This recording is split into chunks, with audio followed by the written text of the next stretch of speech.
Hello, everybody, and welcome to this episode of the Business Spotlight, the podcast where we shine a light on the incredible entrepreneurs and business owners in our community. I'm your host, Craig Wickerman with Music City Action Coach, and today we're excited to introduce to you someone who's blazing a trail in the building supplies market here in Nashville and has actually been doing it. The company has, you'll find out, for quite some time. Our guest today is Taylor Huskey, co-owner of Huskey Building Supply. We'll dive into Taylor's background, explore the challenges he's faced, and the successes he's celebrated. Whether you're a fellow entrepreneur, an aspiring business owner, or simply someone who loves to support local businesses, this conversation is sure to inspire and inform. So without further ado, let's welcome Taylor onto the show. Taylor, how you doing today? Hey, I'm good, Craig. Happy to be here. Appreciate it. Yeah, well, thanks for joining us. Yeah, man, for sure. So tell us a little bit about yourself, your background, maybe a little bit about how Huskey Building Supply got started. Sure. Yeah, so I was born and raised in Brentwood and Franklin. And I've got five brothers and sisters. One of which, my older brother, Austin, he works in the business with me. So me and him run Husky together.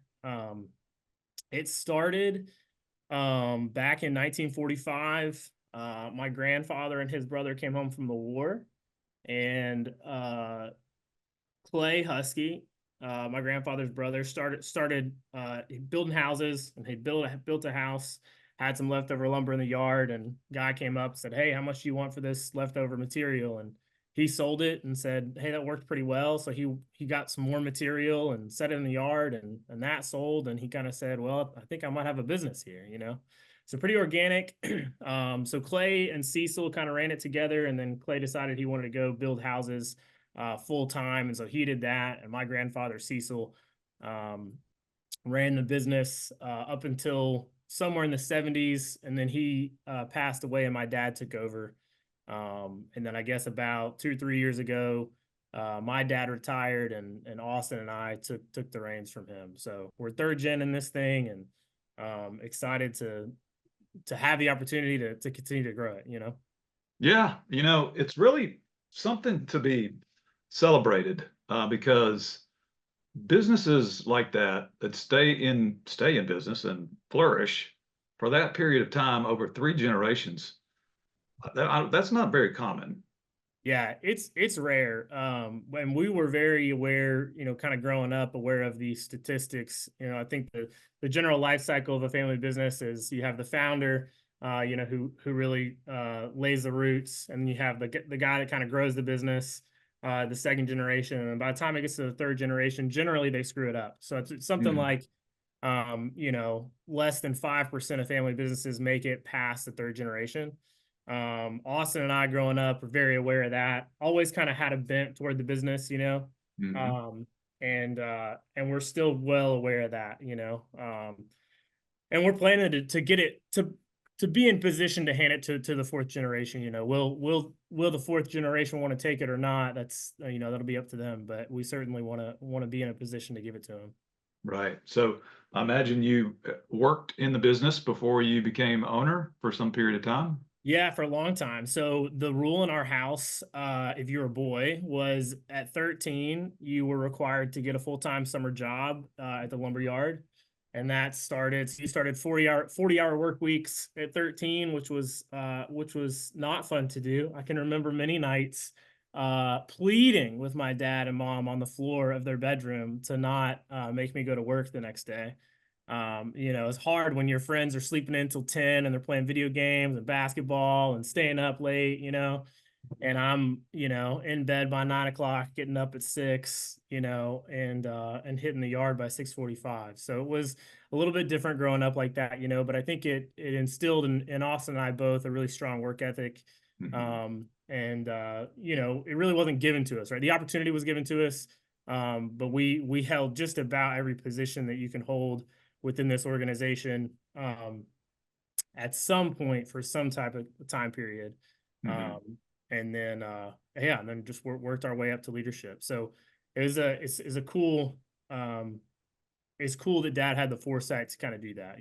I think Mhm. it's a unique story that not everybody has. Yeah, no question. So have you ever done anything else, or has it been building supplies all your life? No, it's really been this. I Mhm. had a had a short stint at Sun and Ski Sports in Cool Springs Mhm. in my early 20s. But that's about it. I graduated high school in 2008, which was when the economy was just plummeting. And so my dad kind of asked me, "Hey, would you not go to school and would you work for the business?"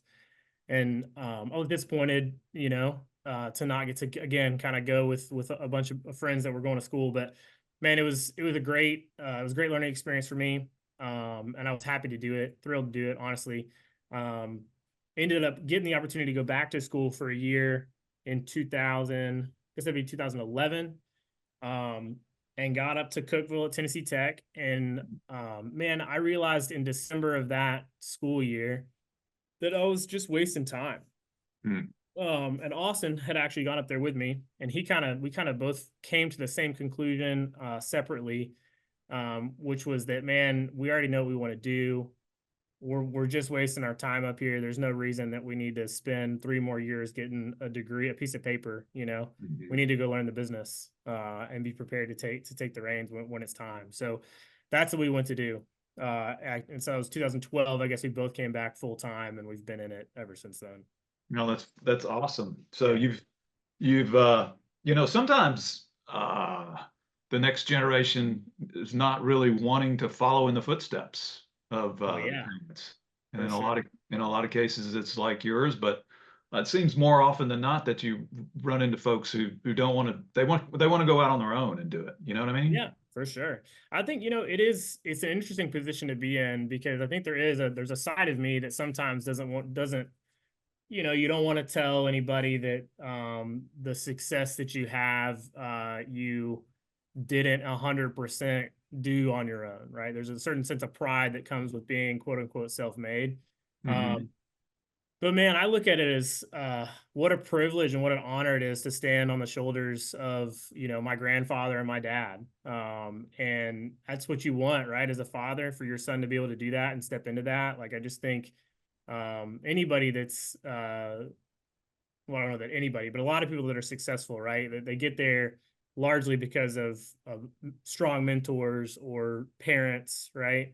Hmm. That might not invest in them and help them start a business or give them the opportunity to earn a business, but certainly with the lessons that they learn, give them the opportunity to go out there and make something of themselves. So it's a it is a it's easy to be I guess to have a little bit of shame about it.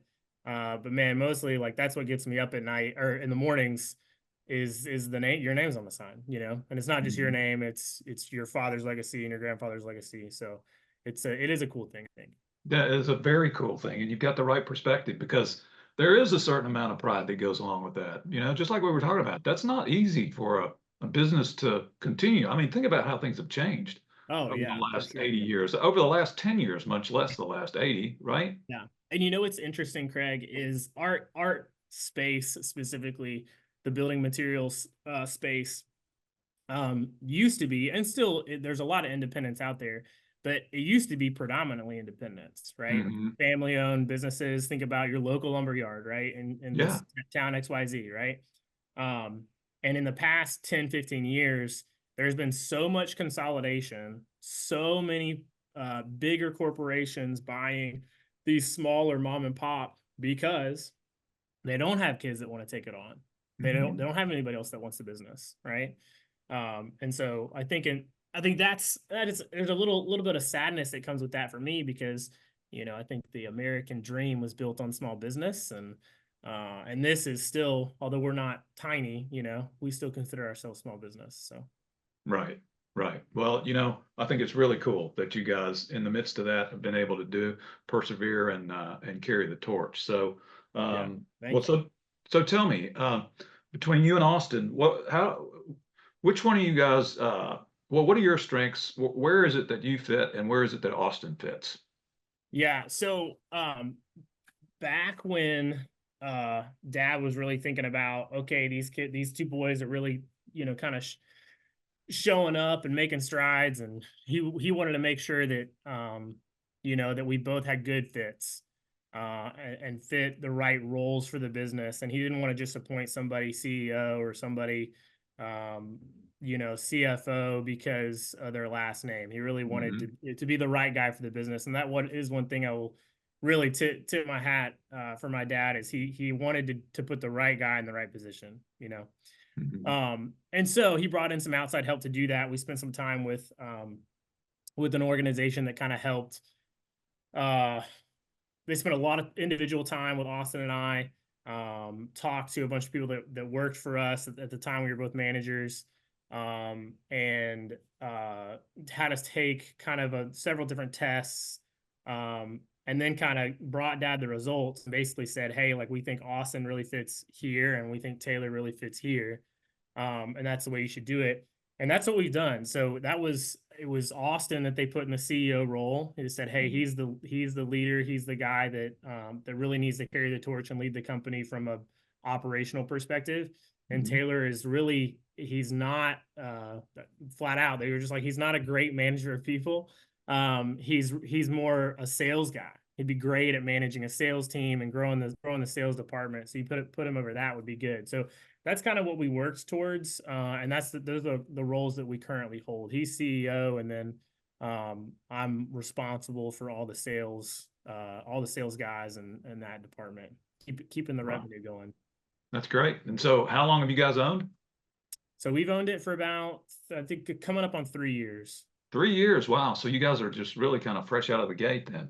Yeah, we are. We're pretty fresh out of the gate. COVID was a number, kind of went down at the beginning of 2021, I guess, is when we took over, which was, kind of height of COVID, or I guess COVID had just started. So it was a pretty wild start to it. We kind of, looking back, I feel like now we can kind of do anything, because that was no question.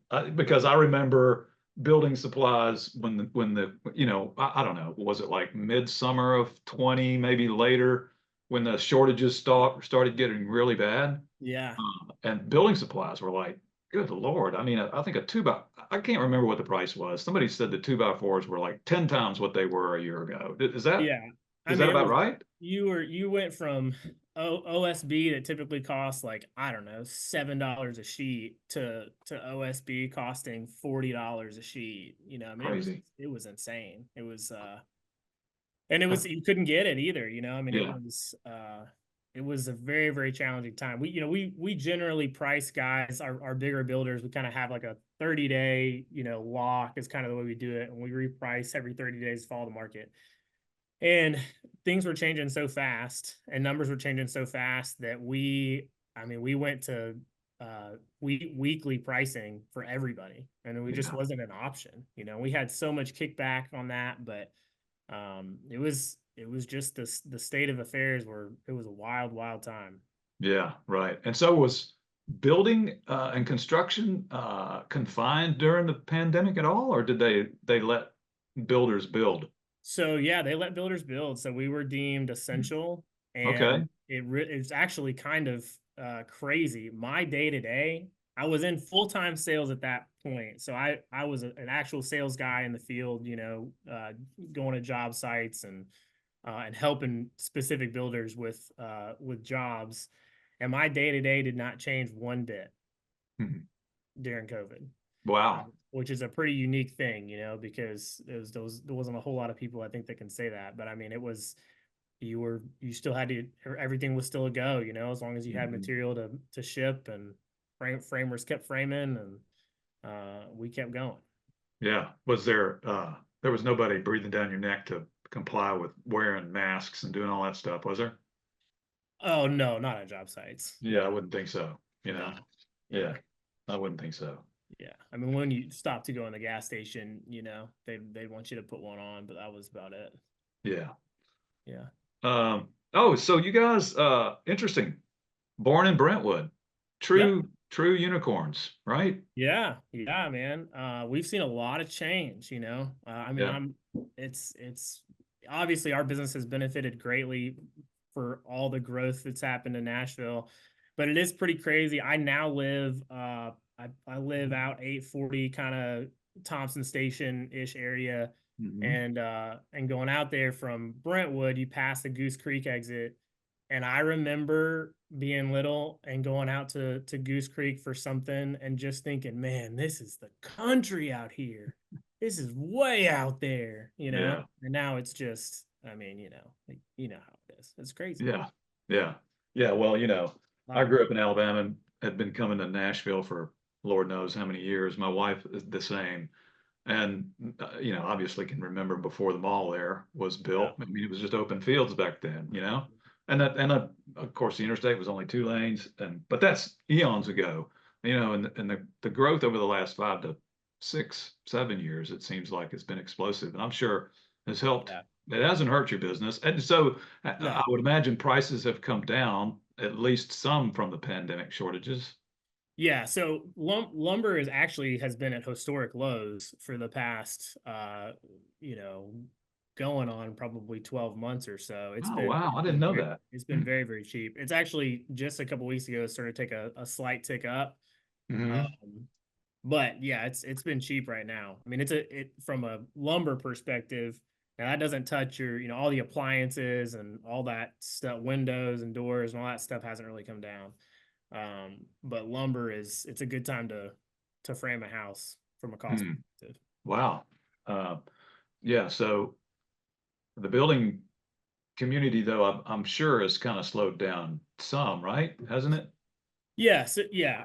The national market is definitely not what it was a year or two ago as far as starts. I'm not exactly sure where we're at, but it's definitely a lot slower pace. There's a couple big builders, there's a couple big nationals that said, "Hey, we said we were going to start 700 this year. We're going to start 700 this year." But Mhm. most guys have been more of a, "Hey, we're gonna build a few and see how it goes, and we'll build a few more, see how it goes." I mean, it's been more that cadence. But I think Mhm. Nashville itself is a little insulated from the rest of the country too. I think what we're experiencing here is probably even better than most markets, I would guess. Yeah, I think you're right. I think I've noticed a slowdown. You go look at homes on Zillow or whatever, and they were going at a rapid pace as short as, like, I don't know, 4 months ago, 3 or 4 months ago, and I've noticed that they sit on the market a lot longer. Yeah, I Uh, think I yeah. think the average they're sitting on the market right now is between 40 and 50 days, which Hmm. before, it was like 2 weeks, I feel like. Yeah, right, right, Yeah. right. So excited for you, you and your brother in your new Yeah. roles. That's pretty Thank you. cool. Yeah, it Uh, is awesome, man. And I can't, I mean, my brother is a badass. He's awesome. I think for a while, honestly, like when they first we did the whole assessment thing, and I don't know, man, I'm a very competitive guy. I grew up playing sports, like don't like to lose. And so I always kind of envisioned myself as a CEO. And I mhm, knew that at some point we would be having that conversation, right? Obviously, him being older, but then also, just both of us wanting the business, wanting to be in the business. mhm, You couldn't have two. So I think it was hard to take at first, man, pretty quickly, I think, and I would really, I think, attribute this to my faith more so than anything. I just think the Lord working on my heart and saying, "Hey, man, like you don't have to like get behind this guy. This guy's this is they're putting you in the best position for you to be happy long term." And that's definitely been true. I think we both kind of joke that each of us have the easy or the harder job. mhm. So it works well, man. He's done a great job leading this company and has man, he's just I can't say enough good about him. He's awesome. That's awesome, man. That's fantastic. Has he always been a kind of a natural leader? Yeah, he has been. He's a Mhm. quieter type leader, but yeah, always led well, servant's heart, tons of humility. Just a great dude. That's awesome. How many employees you guys have? We have, as of Friday, I think 315. Man, that's a big crew. Yeah, it's a lot. It's a lot to keep up with. There's Mhm. always there's always some drama somewhere. Right, Yeah. right. So, and how many salespeople you got?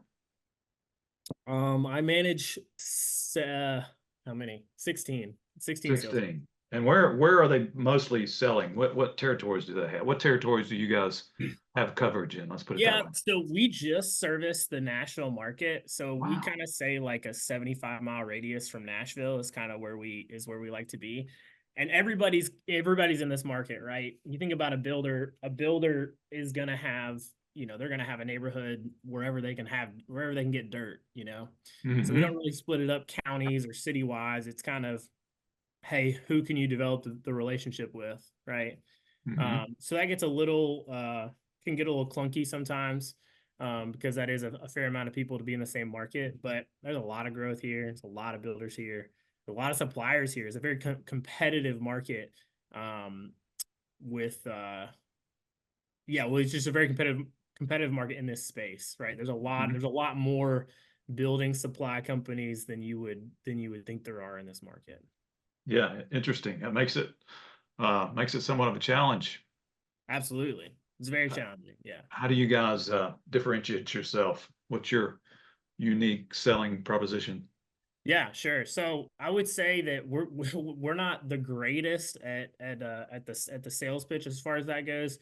I would say where we really try to hang our hat though is, man, we really try to make it not about price. We understand price has to be there, right? Like we got to be competitive. We get that. But what else does the builder look for, right? And that's design being on point and done well. And that's something that I think a lot of people don't understand. Even a lot of builders, quite frankly, don't understand. You have the architect, right? It's going to draw a very pretty picture. But he doesn't actually, he's not an engineer. Um, and so what the lumber yards do is we have designers on staff that will actually um, take off what material, not only what material they need, but also, hey, how big a material does it need to be to meet the code for deflection criteria, right? To make Hmm. sure the beams are big enough and the floor is spaced correctly so it doesn't bounce, right? All that stuff. And there's a Hmm. million different ways to do that. But we have a lot of lumber yards will farm that out to people out of state. Big corporations. I won't name them, but there's several in this market, right? And they got guys working all over the country that aren't specific to Nashville, aren't specific to this market. So we've got over 20 guys on staff that are our designers. They've worked this market forever. Um, we don't design just to meet code minimum, right? We design a Hmm. little bit better than that, which generally makes us or sometimes makes us a little more expensive. But we'd rather sell something that's going to stand the test of time, right? That the homeowner is going to be happy with, that you're not going to have as many drywall pops or anything like that once you get the finished product out the door. So I say that's really where we feel like we're different than other building material suppliers. I'd say the other thing that we talk about is we're the only independent in Nashville that can compete with the big corporates. So, like the BFSs and the 84s of the world, we can do everything they can do. And we're the only independent in Nashville that can do that. So, as far as um, what product categories, and the ownership of the manufacturing process. Um, we've got that, right? We have a truss plant, we have our own door shop. Um, we can sell you those product and they're coming from us, so we're not outsourcing it. Yeah. So when you say you've got a staff of 20 designers, does that mean they are engineers? They're civil engineers? So they're not engineers, but they work within an engineering software. Hmm. Um, so it's a differentiator. We're not like any engineer on record or anything like that, Yeah. but Okay. it's what the code it's what codes requires around here. They require layouts. They're not stamped by an engineer, but layouts that basically are um, you know, it's approval that hey, everything's good, right? Hmm. It's gone through a structural design process. If that makes sense. Yeah, that makes sense. That makes sense. You still need an engineer of record to stamp it, though, I guess, right? So different jurisdictions have different rules. It's one of the things Oh. that drives me nuts about this business is like Mount Juliet will have a rule that Davidson County pays no attention to, and vice Hmm. versa. Yeah. So it's that gets a little tricky. In Williamson County, like if your house is over 5,000 square feet, then you have to have an engineer record, period. But you go over a county and it's not like that. Yeah, So yeah, that's a challenge to even keep up with all the regulations then, isn't it? it is for sure. So let's see. Oh man, where was I going to go next? We were talking about regulations, housing. Oh, I know. So well, let me ask this. I'm imagining you've got customers, builders. I would imagine they are. Is it primarily residential builders that you're It supplying, is. or? Yeah, I would say it's probably like 85% residential and the rest Mhm. commercial. We're trying to do more of that commercial stuff, but that commercial stuff comes with their bigger projects, more complexity, takes more time to quote, incredibly competitive. Yeah. It's a difficult space to break into. We've got one specific sales guy that kind of focuses on it and does a fantastic job. Mhm. But that's an area of growth for us, I think, next couple of years. And so you're primarily working with some of the builders in the area. Those are your biggest customers, I guess. And Correct. you've Yep. probably had some relationships for quite some time, I would imagine. We have, yeah. Yeah. And to the point where it's somewhat of a partnership, I guess. Yeah, that's what we strive for with all our customers, is to be a partner, and that's really that I think that word is thrown around a lot. Hmm. Man, we really mean it, and it's just our heart. Like I don't want to be the nail that you hammer all the time. You know what I mean? And I Hmm. don't want to try to pull one over on you. Like, I just want to, hey, how can we do it together? How can we support you best? We got Hmm. some customers that we just supply trusses for. Um, we got some customers that we do everything for, and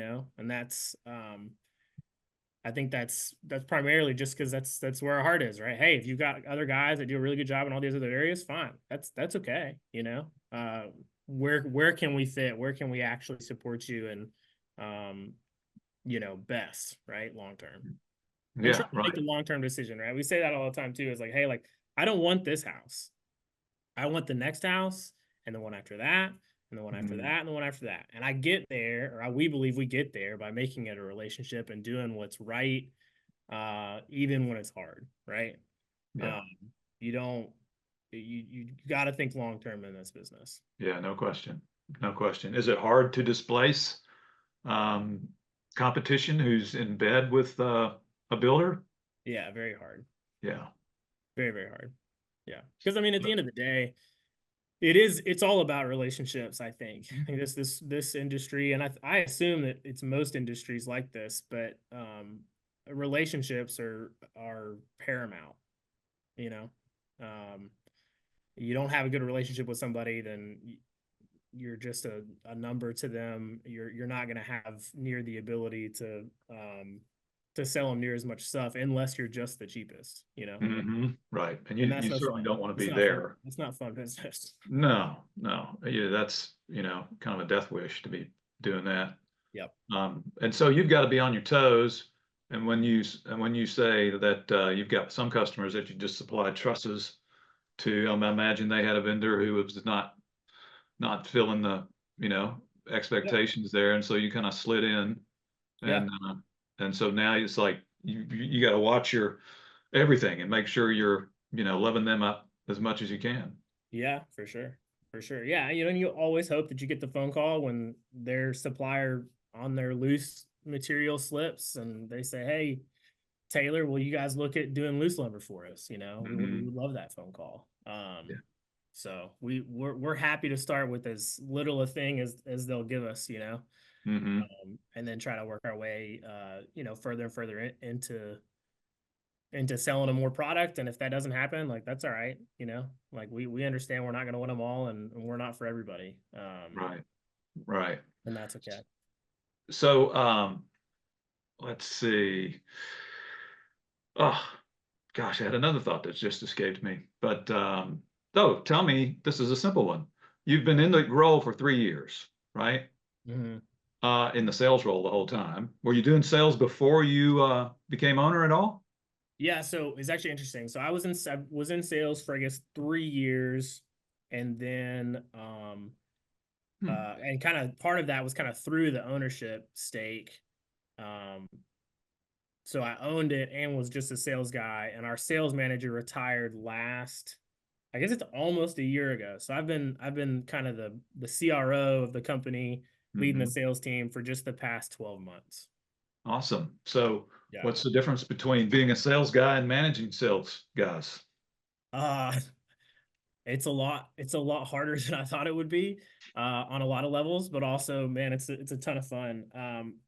Sales guys, it's a lot about being in a good mental space and headspace. Hmm. Um, and I think that's been I guess the funniest thing to me is like some guys just need to talk about their feelings, man. And you gotta, kind of listen to them and lament with them and tell them it's gonna be okay and then move on. But man, we've got so many good outside sales guys. Guys that have been here for. We've got one guy that's been here for 35 years. Oh, wow. He's our first sales guy. And yeah, man, it's just when you have experience like that, guys on the team that just bleed Husky red, as we say, Hmm. it's pretty cool. Yeah. Pretty cool we get to work with these guys. Yeah. So what's the biggest challenge you've faced in the 3 years you've been doing this and the what 1 year that you've been the sales manager?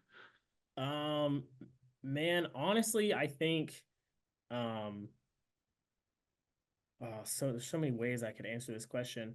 COVID was really tough. COVID was Hmm. very, very challenging. It was very challenging because it was so disruptive in how business was done.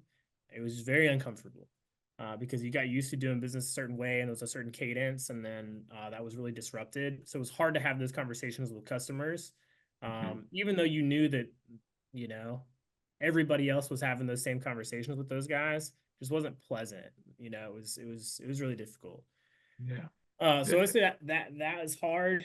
I would say the other thing is it's the biggest challenge. I mean, there's been since we took over, we've kind of taken the business. Not that we had a bad culture, but you know, there are things when you get new blood in any type of leadership role. I think that they want to bring their own flavor, their own, hey, we have the way that we want to go, kind of a different direction a little bit. And we had a lot of people here for a long time that had worked for my dad and I'd worked alongside of for years and years, who didn't want to turn in that direction. Um, that I think is really really hard and a huge challenge. So we've either departed, let go of Hmm. staples that used to be staples of this company, that are no longer with us because they didn't want to get on board, or they've left on their own. And I would say that's been a big challenge for us, um, because that says something to the market too, and the market, you know, um, makes up their own narrative about that, Hmm. which is, oh, now that Jim Husky's gone, everything's falling apart over there. Hmm. Um, and we know that's not true, right? But it's hard that's just a difficult thing to live with. Yeah. But you keep forging on because we know Yeah. it's the right thing. So, Right. but it's Right. it's hard to lose those relationships. And Oh. it end the way that it does, when they kind of get offended at you, and you're kind of like, well, you won't jump on the ship though. Mhm. And Yeah.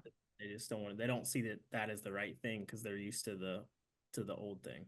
Hmm. If that makes sense. So, yeah, when things change and, there's a mix of opinions or attitudes or what have you between, the new owners or the new direction, the new leadership, and those that have been there for some time, something's got to happen, because Yeah, you can't let that sour attitudes, be part of the organization because they'll, end up infecting the whole organization, you that's know. right. Yeah.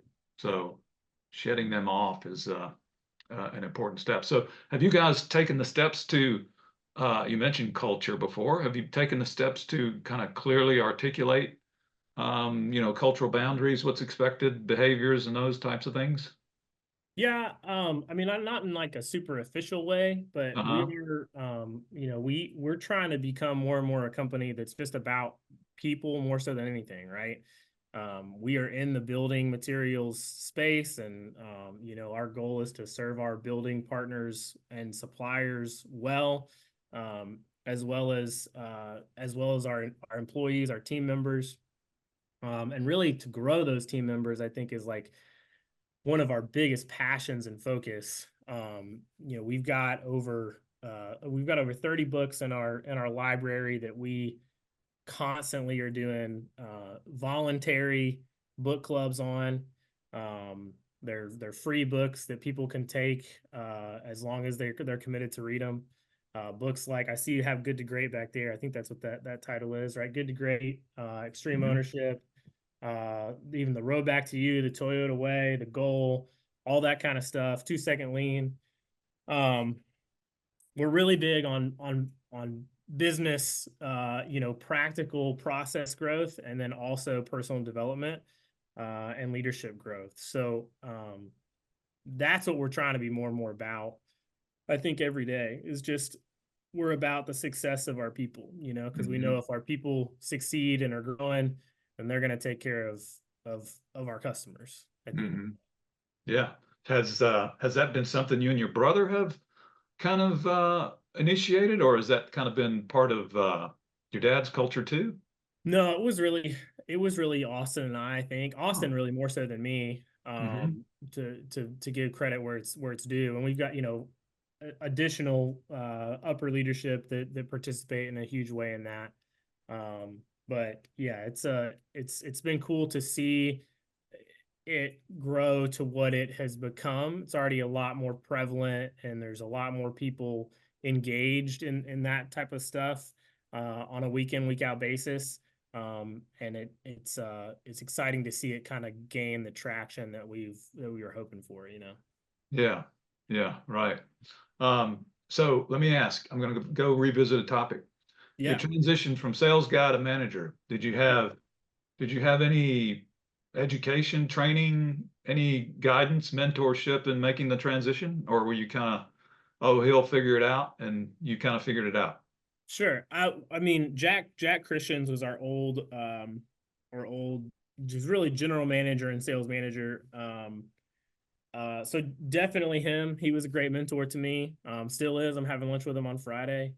So he's probably the biggest one. I spent a lot of time with him over the years. And then had a good, kind of maybe 7-8 month heads up on when he was actually going to leave, and so was able to spend a lot of good quality time with him leading up to him actually retiring. So I would say that's the short of it. I mean, outside of trying to read all these books that we promote and become a better person every day and a better leader every day. I think that's about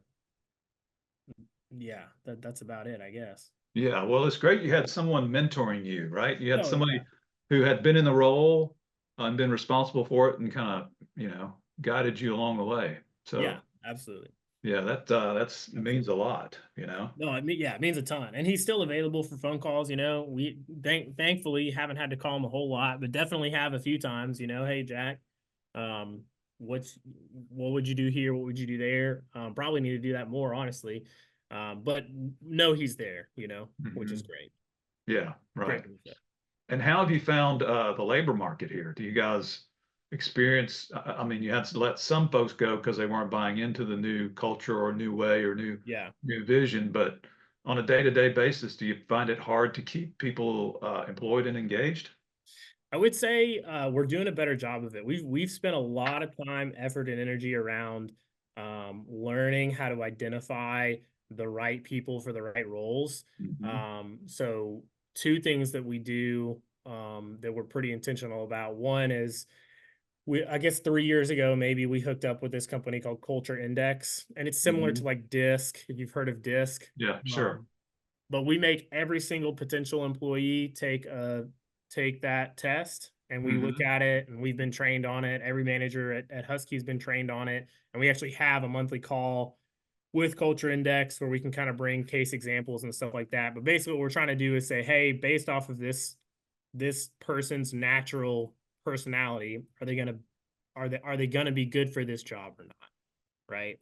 And where Mm-hmm. could we potentially have some downfalls? Where could we not? We recently added 2 new sales guys, and we were very, very strict on, making sure that the sales guy matched the profile kind of that we wanted. And thus far, it's not perfect, but I feel like we're hiring better people for specific positions because we're leaning into that. The other Mm-hmm. thing that we do that saved us a ton of time is we've started using HireFlix, which is just a video, a pre-interview video recording, basically. So when you submit an application, if you're serious about it, you gotta actually record yourself answering 3 questions for us that we get to Mm-hmm. review before we call you in for an interview. So what does that do? It eliminates us wasting a bunch of time from somebody walking in that clearly is not fit for the job, you know, Mm-hmm. and lets us kind of get a preview before we actually sit down with somebody to see if they're worth it. So we've eliminated a lot of waste in that process, because I mean you would be amazed at what kind of videos we get. I mean, you got guys with their shirts off, guys drinking a beer in a motel room at 10 a.m. That are putting that on their HireFlix, video questions. And so it's been those 2 things I think have been really beneficial. Overall, it's still a challenge. It's Yeah. it's incredibly challenging to find the right people, and then to coach them up. But I think we're getting better and better at it the longer we go on. Mm-hmm. Yeah. So, yeah, that very similar to methods we teach, Yeah. the trick is you have to cast a wide net, Yep. but you have to have efficient systems to screen out the nuggets and get to the nuggets so that you can pick out, which nugget that you want, if that makes That's right. sense. Yeah, for sure. Yeah. And, and incorporating, your culture into the interview process and, tests like that to make sure that they are a good fit. I would imagine that culture, what's the name of the outside culture Cul- index? Culture Index. Yeah. Or do you subject your prospects, your candidates to one of their personality tests as part of the interview process? Yeah, so everybody has to take that Culture Index test. And then internally, all our employees have taken one, even guys that have been here before we started. And that's helped us to move people from, hey, man, this guy works the door line, but he really would fit over here, managing inventory because he's got super high detail, is methodical. Like, let's talk to him about that. Mhm. That's that's also really, really helped us. Mhm. So hiring is a challenge, getting the right people in the right place. You guys are getting better. Is that the biggest hurdle, the biggest obstacle you guys need to clear, or what else is out there? What's in your crosshairs to fix or Yeah, resolve? I would say 2 things. People, 100%. That's the first one. And the Hmm. other thing is process. We are big believers in lean concepts, Hmm. and lean concepts would tell you, it's very rarely a people problem, it's mostly a process problem. Hmm. And so we're continually trying to break our business down into, hey, how do we do it? What is the actual process that it needs to be done in? What are the correct steps to make sure that everything's, every T gets crossed, every I gets dotted every time, right? Hmm. As Yeah. opposed to the traditional model, which has been, the institutional knowledge from, Larry, who worked here 10 years ago, has passed it down from this guy to this guy, this guy to this guy. A lot gets lost in that. Hmm. And so that's, I think, our other big challenge is just breaking our business down into processes that we can follow more consistently, so that when we do hire the right people, they have a really good roadmap um, to how to be successful here. Yeah. Right. If Yeah. that I've makes heard it said that great businesses have great people running great systems. Yeah. Yeah. I That's what just we're heard trying that to a do. couple of weeks ago. I'm like, I've never heard that before, and that is That so perfect. Yeah, it hits home because It does. you can have great people, but if you got crappy processes, you're not going to be able to serve the customer well, you know. Exactly. And you're not going Um, to keep the great people around because they're going to ex- get frustrated at the you're going to get process, frustrated. That's right. Yeah, you that's know? right. Yeah. So anyway, so processes and people. And so tell me this then, what's the vision for Husky Building Supplies? What's the long-term goal? Where is it you strive to be in the next 3 to 5 years? Yeah, it's a good question. We don't have we maybe should have like a revenue number in mind. But I think more so we really want to grow the business. And we're growing the business. You know, we're up significantly this year in a pretty okay market. So we're very happy about that. But um I think we want to grow the business, not to a certain number, but healthy growth in a way that makes us continually relevant for suppliers as our industry continues to consolidate. The bigger people are going to be treated better, right? So we feel like we Mhm. kind of have an obligation to be a good bet for our current vendor partners. And the other reason is we want to continue to give opportunity to our employees, right? So if the business isn't growing, then we're not given the opportunity for our employees to grow with us, right? Grow into leadership roles and sales roles and become better and earn more and be more than they thought they could be. But I think long term, we hope that Husky is a more regional name. We hope that we're in multiple states. Would like to grow the footprint outside of Nashville and do other things, but we're really focused right now. We don't feel like we're ready to do that because we don't feel like we have our processes down pat to where they need to be able to go do that. Right. I would say that's Right. that's the biggest hurdle for us right now to being able to go grow the business outside of our current market is, man, we gotta dial in these processes um, so that when we go to another market, we can say, hey, this is how we do it. Yeah, If that exactly. makes sense. Yeah. Exactly. Well, Yep. that's fantastic. Let me finish it up. So you mentioned you got several books for your team, for your Yep. employees to read and learn from, and and improve their selves personally and professionally. Tell Yeah. me, is there a favorite book of yours that you've kind of relied upon for your business knowledge, or is there maybe I one would, that you've read in the past a long time yeah, ago, or I what? would say that my two favorite currently, and this is our foundation, but kind of we make everybody read that comes to work here is Extreme Ownership by Jocko Willink. If Hmm. you've never read that, it's an incredible book. Basically just me, to boil it down, it's just not being a victim in any situation, owning everything that you can own, right? So, um, just all the way down the line, hey, what could I have done to help prevent that problem? It wasn't the delivery guy's fault that he put it there. I should have actually given instructions on where we needed it, right? Stuff like that. Um, so you don't shift blame, right? It's just, hey, okay, where did I miss it? So owning every circumstance. And the other thing is the other book would be Atomic Habits by James Clear. Oh yeah. Um, that's a great one. That I didn't read that until maybe going on just about a year ago. And it's funny because I previously was just a big believer in like these big workout challenges and stuff like that. And after reading his book, it was a real light bulb for me that, man, like these small incremental changes to where you want to go, you become consistent in those things, then you're going to see real change.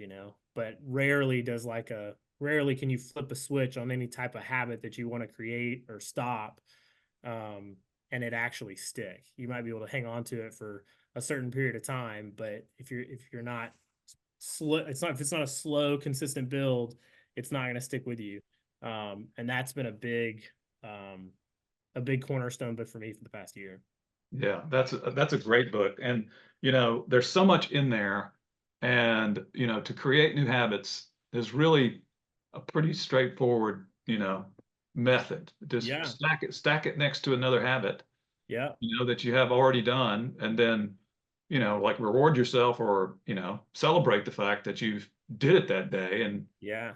And you can, after some period of time, it's a natural habit that you just don't give up, Yeah. I love how intentional he is about making it so practical, Yeah, exactly. It's Right. just he breaks down he breaks it down to the minute, you know what I mean? Such detail of, hey, this is how you do it, right?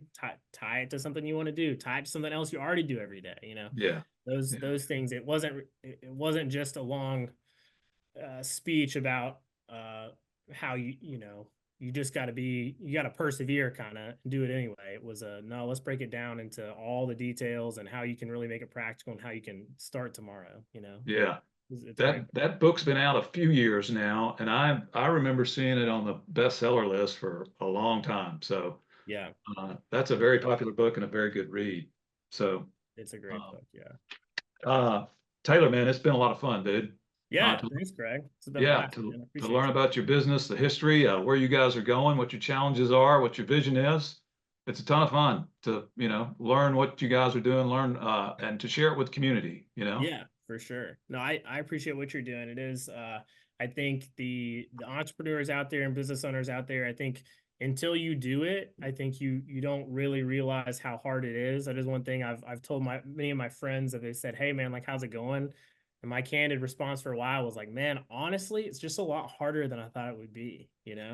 It's not an easy road, it can be lonely. But man, I appreciate what you're doing, kind of putting a spotlight on guys like us and grateful for that. So Yeah, love to do it, man. It's so much fun. yeah, But all right, man. Well, we'll catch up sometime, huh? We'll talk. yeah, man, it'd All be right. great. Love to do it. Appreciate it. Thanks, Craig. Appreciate you. Bye.